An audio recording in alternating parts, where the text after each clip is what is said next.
আল্লাহ পাক রব্বুল আলামিন বলেন, কোনো বান্দা কোনো বান্দি যদি আমার সন্তুষ্টি অর্জন করতে চায়, আমার দিদার লাভ করতে চায়, তাহলে সে যেন আমলে সলেহ করে, অর্থাৎ ন্যাক আমল করে।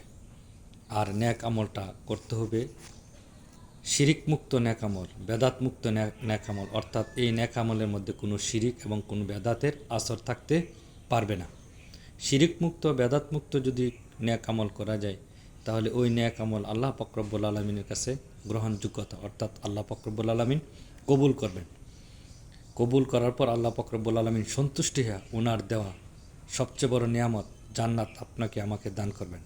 আর জান্নাতের মাধ্যমে আল্লাহ পাক রব্বুল আলামিনের দিদার নসিব হওয়া সম্ভব, আল্লাহ পাক রব্বুল আলামিনের সাথে সাক্ষাৎ হওয়া সম্ভব।